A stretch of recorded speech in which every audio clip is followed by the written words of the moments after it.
அடுத்த தலைமுறை டிவியை சப்ஸ்கிரைப் பண்ணுங்க. இது பண்ணலாம், மருமக எப்படி மாமியார் இது பண்ணலாம், அடுத்தவன் எப்படி கொலை பண்ணலாம், இந்த மாதிரி விஷயம்தான் போகுது சீரியல். அதுதான் வந்து சீரியஸாக போகுது. அப்போ அதெல்லாம் பார்த்தா உங்கள் குழந்தை எப்படி வளரும்? அப்படி தான் வளரும். அதனால் முடிஞ்ச அளவுக்கு அந்த கர்ப்ப காலத்துலையாவது ஃபோனு டிவி இதெல்லாம் கொஞ்சம் அவாய்ட் பண்ணிவிட்டு நல்ல விஷயங்கள், நல்ல யோகா பண்ணுங்கள், கோயிலுக்கு போங்க, நல்ல நல்ல வந்து பாட்டு புக்கு நல்ல புராண கதைகள் இதெல்லாம் கேட்டு வளர்ந்ததுன்னா அந்த குழந்தை நல்லா சத்தமாக சொல்லணும். எதுக்கு அந்த விலையில் நீங்கள் 7 மாதத்துக்கு அப்புறம் போடுறீங்கனாலே அந்த சவுண்டு கேட்டே குழந்தைங்க உள்ள நல்லா சந்தோஷமாக இருக்கும். அதுக்கு தான் அந்த விலையில்ன்ற ஒரு விஷயம், வளைகாப்புங்கிற ஒரு விஷயமே. அது இல்லாமல் இப்போல்லாம் பார்த்தீங்கன்னா அந்த காலத்தில் வந்து இந்த மாதிரி ஃபாஸ்ட்டு ஃபுட்டெல்லாம் வந்ததே கிடையாது. என்றைக்குமே வந்து இந்த மாதிரி ஃபுட்டெல்லாம் நீங்கள் பார்த்துருக்க கூட மாட்டாங்க. நீங்கள் உங்கள் ஆத்தாவா உங்கள் அம்மாவெல்லாம் கேட்டிங்கன்னா மாதமாக இருக்கும்போது பார்த்தீங்கன்னா ஒவ்வொரு வீட்டிலேருந்து வாரம் வந்து செஞ்சு சமைச்சு சாப்பாடு போட்டு ஊட்டி விட்டுட்டு போவாங்க. ஆனால் இப்போ என்ன பண்ணுறோம், நம்ம அதெல்லாம் அப்படியே மறந்துட்டோம். ஏங்க எனக்கு ஒரு பர்கர் வாங்கிட்டு வரீங்களா, பீஸா வாங்கிட்டு வரீங்களா, அதுதான் போகுது. அப்போ உங்கள் குழந்தைக்கு சரிவிகித உணவு போய் சேர்றதில்ல. இதில் பாதி பேர் பார்த்தீங்கன்னா அப்போல்லாம் வந்து ஒரு 100 டெலிவரி ஆகுதுன்னா ஒரே ஒரு டெலிவரி நீங்கள் அந்த காலத்தில் கேட்டிங்கன்னா எல்லாமே வீட்டில் தான் டெலிவரி பார்த்துருப்பாங்க. இப்போ நம்ம வந்து ப்ரெக்னென்சி கன்ஃபார்ம் பண்ணினதுலேருந்து கவர்மெண்ட்டில் தான் செக்கப் பண்ணுறோம், அவ்வளோ கேர் கொடுக்குறோம். ஆனால் ஒரு 50% ஆஃப் ப்ரெக்னென்சி வந்து நம்ம காம்ப்ளிகேஷனாக தான் வருது. ஒன்று ப்ரெஷர் அதிகமாகிடுது, இல்லை எல்லாத்துக்கும் ரத்த சோகை வருது. என்னென்னா நம்ம அந்த பெண் பருவம் அடைஞ்சதுலேருந்தே ரத்த சோகை மாத்திரை போடணுங்கிறோம், அது போடுறதில்ல.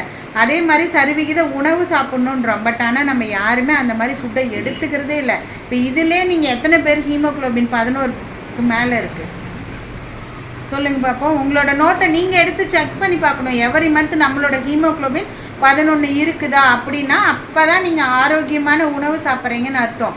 ஏன்னா வந்து கீரை பிடிக்காது, காய்கறி பிடிக்காது, பச்சை கலரில் இருக்கிற எதுவுமே பிடிக்காது, கலர்ஃபுல்லாக நல்ல வந்து அந்த ஃப்ரை பண்ண ஐட்டம் இதை கொடுத்தா வந்து டேஸ்ட்டுக்காக நம்ம சாப்பிட்றோம். பட் அதுலேருந்து எந்த விதமான ப்ரோட்டீன்ஸோ அயனோ எந்த விட்டமின்ஸுமே உங்களுக்கு கிடைக்க போகிறதில்ல. ஆனால் வந்து நம்ம ஆசைப்படுறது அதுதான். இப்போ என்ன ஆகிருதுன்னா நம்ம ஆசைப்படுறோம், வாங்கி கொடுத்துட்றாங்க. பட் ஆனால் உங்கள் குழந்தை வந்து அந்தளவுக்கு வளர்ச்சியாக வளர்றது இல்லை. ப்ளஸ் அவ்வளோ காம்ப்ளிகேஷனு. அதாவது ஒரு 40 வயசில் வர வேண்டிய ப்ரெஷரு ப்ரெக்னென்சி அப்போ உங்களுக்கு எல்லாருக்குமே வந்துடுது. கால் வீக்கம் இல்லாத இருக்கிறது யாருமே இல்லை. இப்போ முதல்ல கால் வீக்கங்கிறது ஒரு பெரிய விஷயமா இருக்கும் எங்களுக்கு. இப்போ பார்த்தா பாதி பேருக்கு கால் வீக்கம் வருது. ஏன்னா நீங்கள் எந்த ஃபிசிக்கல் ஆக்டிவிட்டீஸுமே செய்கிறது இல்லை. ஏதோ ப்ரெக்னென்சிங்கிறது வந்து சுத்தமாக ஒரு வேலை செய்கிறதில்ல. ஒரு தண்ணி எடுத்து குடிக்கணுன்னா கூட வீட்டில் இருக்கவங்க கொண்டு வந்து கையில் கொடுத்துட்டு போகிறாங்க. நீங்கள் உங்கள் வேலையை செஞ்சு எல்லாமே ஆக்டிவாக செஞ்சீங்க அப்படின்னா தான் டெலிவரி நார்மல் டெலிவரி ஆகும். எல்லா வேலையும் 3 மாதத்துக்கு அப்புறம் உங்களோட அத்தனை வேலைகளையும் நீங்களே செய்ய தான் குழந்தையும் வளர்றதும் நல்லா இருக்கும். ப்ளஸ் நீங்களும் ஆரோக்கியமாக இருக்கலாம். என்ன ஆகுதுன்னா பெட்டில் படுத்துருக்கிறது, சாப்பிட்றது, தூங்குறது இதை மட்டும் பண்ணணுன்னா நம்மளோட ஆரோக்கியம் ரொம்ப பாதிக்கும். அதில் வந்து நிறைய ஃபோன் பார்க்குறீங்க, பயங்கரமாக ஃபோன் பார்க்குறீங்க. அதை தயவு செய்து அவாய்ட் பண்ணிக்கோங்க. நீங்கள் அதாவது கருவில் வளரும் போதே ஃபோனை பார்த்து அந்த குழந்தைக்கு ஒரு டெம்டேஷனை உருவாக்குறீங்க. வெளியே வந்து என்ன ஆகுதுன்னா இப்போ நம்ம இருக்கிற சூழ்நிலை வந்து அவசர உலகமாக இருக்குது. காலையில் 7 மணிக்கு ஆனோடனே வீட்டுக்கார் ஒரு பக்கம் வேலைக்கு போகணும்னு நினைக்கிறாரு, ஒய்ஃப் ஒரு பக்கம் வேலைக்கு போகணும்னு நினைக்கிறோம். அது கூட அந்த குழந்தைக்கு சாப்பாட்டை உள்ளே தள்ளணும்னு நினைக்கிறோம். அது வந்து மென்று சாப்பிட்றதுக்கு ரொம்ப லேட் ஆகுது. ஃபோனை கொடுத்துட்டா அது நம்ம என்ன ஊட்டுறோங்கிறது அதுக்கு தெரிய மாட்டேங்குது. அதனால் வாயை டவக்குன்னு திறந்தது நம்மளும் அவசரமாக எல்லா சாப்பாட்டையும் ஊட்டி விட்டு போயிடும். அதுக்கு ஃபோன் கொடுக்க பழக்க ஆரம்பித்து இப்போ அவங்கக்கிட்டேருந்து ஃபோன் வாங்குறதுங்கிறதே பிரச்சனையாக இருக்குது. ப்ளஸ் கண் பார்வை ரொம்ப பாதிப்படையுது. அதே மாதிரி இப்போ பொண்ணுங்கள்லாம் என்ன பண்ணுறீங்கன்னா அந்த பால் கொடுக்குற மெத்தடை தெரிஞ்சுக்கோங்க. என்னென்னா வந்து டெலிவரி ஆகிட்டாங்கிறது வந்து ஒவ்வொரு டைமும் எத்தனை மணி ஆனாலும் சரி உட்காந்து பால் கொடுத்து பழகுங்க. என்னென்னா நைட்டு தூக்கத்தில் நீங்கள் படுத்துகிட்டே பால் கொடுத்து பழகிறதுனால என்ன ஆகுதுன்னா குழந்தையும் பாதி பால் குடிச்சிட்டு இருக்க வாக்கிலே தூங்கிடுது. தூங்குனதுக்கப்புறம் அதுக்கே தெரியறதில்ல. சக் பண்ணி எக்ஸ்ட்ரா பால் அதனோட அளவு இவ்வளோ தான் இருக்குன்னா அது குடிக்கிற பால் அதை விட ஒரு 50 ml அதுக்கு பிடிக்குது அப்படின்னா 75 ml ஆஃப் பிளட் இது பாலை வந்து சக் பண்ணி குடிச்சிருது. நீங்களும் ஒரு பக்கம் தூங்கிடுறீங்க, அதுவும் குடிச்சு தூங்கிடுது. அடுத்த 5வது நிமிஷம் என்ன ஆகுதுன்னா எக்ஸ்ட்ரா பால் பொறையேறி வெளியே வருது. வெளியே வரும்போது அது தூக்கத்தில் என்ன பண்ணுதுன்னா வாமிட் பண்ணுது. வாமிட்டை நீங்கள் முழிச்சிட்டு இருந்திருந்தீங்கன்னா வாமிட் பண்ணுறதை பார்த்து நம்ம கரெக்ட் பண்ண முடியும். நீங்களும் தூங்கிறதுனால என்ன பண்ணுதுன்னா அது திரும்ப முழுங்க ஆரம்பிக்கும் போது நுரையீரலுக்கு போய் அட்லீஸ்ட் வந்து ஒரு குழந்தை 2 குழந்தையாவது மாதத்துக்கு ஒன்று பால் வந்து பொறையேறி இறந்துச்சு அப்படிங்கிற மாதிரி வருது. அப்புறம் என்ன பண்ணிடுறோம் அப்படின்னா, பால் கொடுத்துட்டு தொட்டிலில் போட்டு உடனே தட்டி பால் ஏப்ப விட்டதுக்கு அப்புறம் தான் நம்ம வந்து கீழே படுக்க சொல்கிறோம் தொட்டில். ஆனால் நீங்கள் என்ன பண்ணுறீங்க, பால் கொடுத்த உடனே அது ஏப்ப விட்டுச்சா விடலையா பார்க்குறதில்ல, தொட்டிலில் போட்டு ஆட்டி விட்டுறீங்க. அந்த ஆட்டல்லையும் சேர்த்து அந்த வாமிட் பண்ணும்போது அது உள்ளே ஆஸ்பிரேட் ஆயிடுது. இதனால் வர இறப்பு தான் இப்போ வந்து ரொம்ப அதிகமாகிடுது. என்னென்னா நம்ம எந்திரிச்சு உட்காந்து பால் கொடுக்க ரொம்ப சோம்பேறித்தனம். பகலில் நிறைய பேர்த்து வீட்டில் வந்து அதுதான் நடக்குது. பால் கொடுக்கும்போது படுத்துட்டு கொடுத்தீங்கன்னா குழந்தைங்களோட காதில் சீல் வரத்துக்கான வாய்ப்புகளும் அதிகமாக இருக்குது.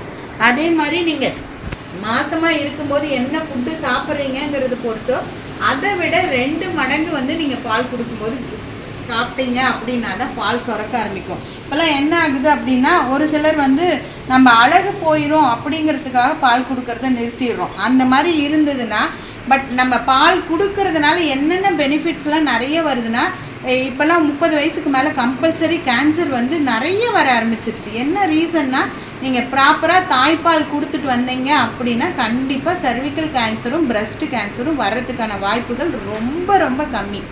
யாரெல்லாம் பால் கொடுக்காம இருக்காங்கன்னா, நீங்கள் மோஸ்ட் ஆஃப் கேன்சர் பிரஸ்ட் வரவங்களாம் கேட்டிங்கன்னா தாய்ப்பால் நல்லா கொடுத்துருக்க மாட்டாங்க. நீங்கள் எந்த அளவுக்கு தாய்ப்பால் கொடுக்குறீங்களோ அந்த அளவுக்கு கேன்சர் வர்றது குறையுது. அதே மாதிரி நீங்கள் ஒரு 1.5 வயசுலேருந்து 2 வயசு வரைக்கும் குழந்தைங்களுக்கு பால் கொடுத்தீங்கன்னா அவ்வளோ ஒரு இம்யூனிட்டி பவர், என்ன டிசீஸ் வந்தாலும் அதை எதிர்க்கிற சக்தி அவங்களுக்கு வருது. ஃபஸ்ட்டு 6 மாதம் என்ன தலைகீழ நின்னாலுமே தண்ணி கூட கொடுக்கக்கூடாது. ஏன்னா நீங்கள் நல்லா சாப்பிட்டீங்கன்னா 6 மாதம் தாய்ப்பாலே போதுமானது. அந்த அளவுக்கு எதிர்ப்பு சக்திகள், எவ்வளோ விட்டமின்ஸ், அதுக்கு எவ்வளோ டைஜஸ்ட் ஆகணும் எல்லாமே நம்மளோட தாய்ப்பாலில் தான் இருக்குது. அதே மாதிரி பிறந்த உடனே ஆத்தாலாம் சொல்லுவாங்க, என்னது தேன் வைக்கிறேன், சர்க்கரை தண்ணி வைக்கிறேன், அது கொடுக்கவே கொடுக்காதீங்க. ஃபஸ்ட்டு நீங்கள் கொடுக்குற அந்த கொலஸ்ட்ரம்னு சொல்லிட்டு ஒரு தாய்ப்பால் சுரக்கும் டெலிவரி ஆனோடனே, அதுதான் இருக்கிறதுலே உலகத்திலே சிறந்த எதிர்ப்பு சக்தி உள்ள பொருள். அதை ஃபஸ்ட்டு கொடுத்துட்டு தான் நீங்கள் மற்றது எதுவுமே, அதுவும் இதெல்லாம் கொடுத்தீங்கன்னா அதெல்லாமே கொடுக்கவே கூடாது. அது எதிர்ப்பு சக்தியை குறைக்க தான் செய்யும். அதே மாதிரி நீங்கள் என்ன பண்ணுறீங்க அப்படின்னா, பால் கம்மியாக இருக்குது அப்படின்னு சொல்லிட்டு நீங்கள் லாக்டோஜனோ அல்லது இந்த பால்லாம் கொடுத்தீங்க, புட்டியில் கொடுக்கும்போது என்ன ஆகுன்னா ரொம்ப ஈஸியாக குழந்தைக்கு பால் போயிடும். பால் போகிறதுனால அது என்ன ஆகுதுன்னா சோம்பேறி ஆயிரும், சக் பண்ணுங்கிற இதே வராது. அப்போ உங்கள் தாய்ப்பால் குடிக்கவே குடிக்காது. அதனால் கம்பல்சரி யோசிக்காமல் 6 மாதம் தாய்ப்பால் தவிர வேறு எதுவுமே கொடுக்காதீங்க. அப்போ அதுக்குரிய சரிவிகித உணவெல்லாம் நீங்கள் சாப்பிட்டா தான் வந்து மெயினாக வந்து உங்களுக்கு வந்து பால் சுரக்கவே ஆரம்பிக்கும். அதில் வந்து நம்மளோட தாய்ப்பாலில் 70% வந்து தண்ணி இருக்குது. ஆனால் நம்ம குடிக்கிற தண்ணி ஒரு நாளைக்கு 1 லிட்டரு கூட குடிக்கிறது இல்லை. நீங்கள் ப்ரெக்னன்சி கன்ஃபார்ம் ஆன டேட்லேருந்து பால் குழந்தைக்கு கொடுக்குற வரைக்கும் 3லேருந்து 4 லிட்டர் தண்ணியாவது நீங்கள் எடுத்துக்கணும். தண்ணியாக அட்லீஸ்ட் எடுக்க முடியல அப்படின்னா கஞ்சி எடுத்துக்கலாம், பால் எடுத்துக்கலாம். இந்த மாதிரி இதெல்லாம் எடுத்துக்கிட்டிங்கன்னா உங்களுக்கு வந்து இன்னும் வந்து பால் சுரப்பு அதிகமாகும்.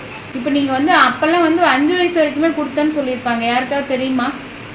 நிறைய பேரண்ட்ஸ் கொடுத்துருப்பாங்க, 5 வயசு வரைக்குமே எங்கள் அம்மா பால் கொடுத்தாங்க.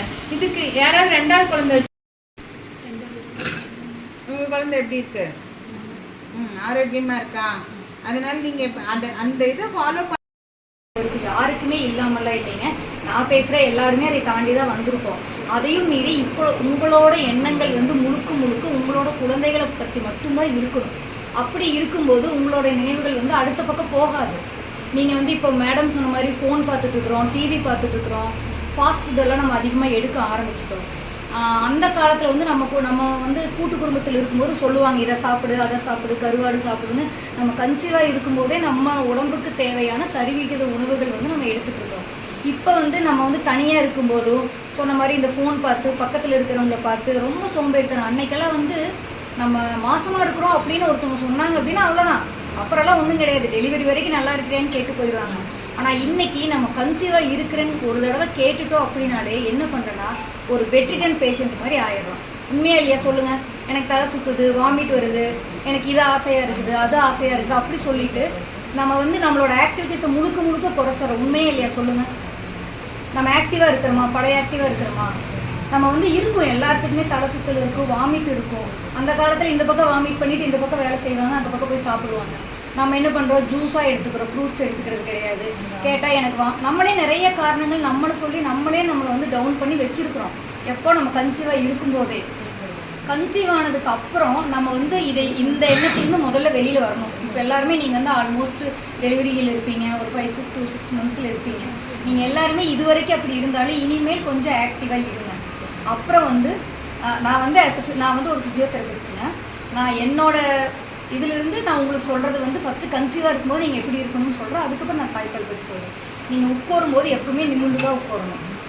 யாருமே வந்து வலிக்காக இப்படி உட்காராதீங்க, நிமிர்ந்து உட்காருங்க. கீழே சமணங்கால் போட்டுக்கோருங்க. ஒரு டைம் சொல்கிறாங்க எல்லாருமே சமணங்கால் போட்டுக்கு வந்தால் குழந்தை வந்து கால் மடங்கிடும், தலை மடங்கிடும், யாரோ ஒரு சிலர் சொல்கிறாங்க. அப்படியெல்லாம் எதுவுமே கிடையாதுங்க. அந்த காலத்தில் எல்லாருமே கீழே தான் உட்காந்து சாப்பிட்டாங்க, டேபிளெல்லாம் யாருக்குமே கிடையாது. சமணங்கால் போட்டுக்கோன்னு சாப்பிடுங்க, நடங்க, நல்லா சாப்பிடுங்க, எதையும் யோசிக்காதீங்க. கண்டிப்பாக உங்களுக்கு நார்மல் டெலிவரி ஆகும். அடுத்தது தாய்ப்பால் வந்து எவ்வளவு முக்கியம் அப்படின்னா, மேடம் சொன்ன மாதிரி அந்த ஃபஸ்ட்டு 3 days வந்து நம்மளுக்கு வந்து ஒரு பால் வந்து எப்படி சொல்லணும்னா சீம்பாலுன்னு சொல்லுவோம் இல்லைங்களா, அந்த மாதிரி சொல்லுவாங்க. அந்த சீம்பாலில் இருக்கிற சத்து வந்து நம்ம என்ன பண்ணினாலும் வந்து அது கிடைக்காது. அதில் இருக்கிற கொலஸ்ட்ரம் அப்படிங்கிற ஒரு வகையான புரதச்சத்து வந்து நம்மளோட குழந்தைக்கு வந்து மூளை வளர்ச்சிக்கு ரொம்ப அதிவேகத்தில் அது வந்து பயன்படுதுங்க. அதை வந்து நம்ம எவ்வளோ செயற்கையாக கொடுத்தாலும் அது வராது. அதனால் கண்டிப்பாக குழந்தை பிறந்து 1/2 மணி நேரத்திலிருந்து நீங்கள் வந்து கண்டிப்பாக பால் கொடுக்க ஆரம்பிச்சிடலாம். சிசேரியன் பண்ணினவங்க வந்து மயக்கத்தில் இருந்தாலும் பால் வந்து செக்ரேட் ஆகும். குழந்தைக்கு வந்து சப்பி கொடுக்கறதுக்கான தன்மையை வந்து இயற்கை வந்து நம்மளுக்கு கொடுத்துருக்குறாங்க. நம்ம வந்து டாக்டர் சொன்ன மாதிரி புட்டிப்பால் வந்து கொடுக்கவே கூடாதுங்க. புட்டிப்பால் கொடுக்கும்போது என்ன ஆகுன்னா, நம்ம சக் பண்ணும்போது தான் அம்மாவுக்கு வந்து பால் வந்து உற்பத்தி ஆகும். புட்டிப்பால் குடிக்கும்போது என்ன ஆகுதுன்னா அதுலேருந்தே சொட்டுன்னு வந்துடும். அந்த குழந்தைக்கு வந்து அந்த சப்பரத்தன்மை இருக்காது. அப்போ இந்த தாடை வந்து அப்போவே அந்த குழந்தைக்கு தேவையான ஆக்டிவிட்டிஸ் வராது. இன்றைக்கி குழந்தைங்க பேசாமல் இருக்கிறதுக்கு அதுவும் ஒரு காரணம். எல்லாருமே புட்டிப்பால் தான் எடுத்து கொடுக்குறாங்க. கொடுக்கக்கூடாது. தாய்ப்பால் நீங்கள் கொடுக்கறதுனால குழந்தைகளுக்கு என்னென்ன நன்மை வருதுன்னா, இந்த கொலஸ்ட்ரால் இருக்குது இல்லைங்களா, இது வந்து நம்மளோட அந்த குழந்தையோட உணவு குழலில் வந்து போய் அப்படியே மேலே வந்து பேஸ்ட் மாதிரி ஒரு படிஞ்சிடும். அது வந்து ஃப்யூச்சரில் உங்களுக்கு வந்து அந்த குழந்தை சாப்பிடும்போது நல்ல செரிமானமாகும். எந்த இன்ஃபெக்ஷன் ஆகும் நல்லபடியாக இருக்கும். அதனால தான் இப்போ வந்து நீங்கள் டாக்டரை பார்த்தீங்கன்னா எல்லாத்துக்கும் பீடியாட்ரிஷியன் கிட்ட போய் என்னோட குழந்தைக்கு இது வந்து டைஜஷன் ஆக மாட்டேங்குது, எனக்கு சேர மாட்டேங்குது குட்டிக்கு அப்படின்னு சொல்கிறாங்க. அதுக்கு மெயின் காரணம் இதுதாங்க. யாருமே வந்து இன்றைக்கி வந்து பால் கொடுக்குறதுக்கு தயாராக இல்லை. நீங்கள் வந்து பால் வந்து கொடுக்கும்போது உங்களோட மார்பகத்தில் வந்து முதல்ல வந்து குழந்தைகளுக்கு என்ன நன்மை அப்படின்னா, தாய்ப்பால் குடிக்கிற குழந்தைங்க வந்து பயங்கர ஆக்டிவாக இருப்பாங்க. அவங்களுக்கு வந்து ஒரு மூளை பிரச்சனோ இல்லை வந்து நிமோனியான்னு சொல்லுவாங்க, அது வராது. நுரையீரல் சம்மந்தப்பட்ட நோய் வராது. ஜீரண சக்தியில் எந்த பிரச்சனையும் வராது. நீங்கள் தாய்ப்பால் எந்த அளவு கொடுக்குறீங்களோ அந்த அளவு குழந்தை வந்து ரொம்ப ஹெல்த்தியாக இருக்கும். குழந்தைக்கு நம்ம வந்து பணம் காசு சேர்த்து வைக்க வேண்டாங்க. நீங்கள் தாய்ப்பால் கொடுத்து வளர்த்துனீங்கனாலே அந்த குழந்தை ஆக்டிவாக எல்லாமே சம்பாரிச்சுக்குவாங்க.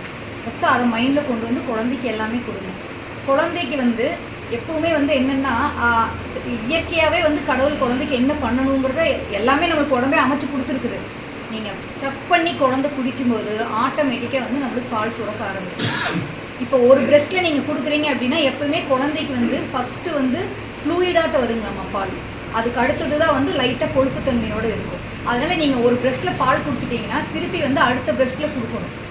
நீங்கள் வந்து அந்த பால் குழந்தை வந்து ரொம்ப நேரம் செக் பண்ணிகிட்டே இருக்குது, அழுகுது, இல்லை வாயில் கை வச்சுருக்குது, பால் பத்தலை அப்படின்னு நினச்சி நம்ம எக்ஸ்ட்ரா கொடுக்குறோம்.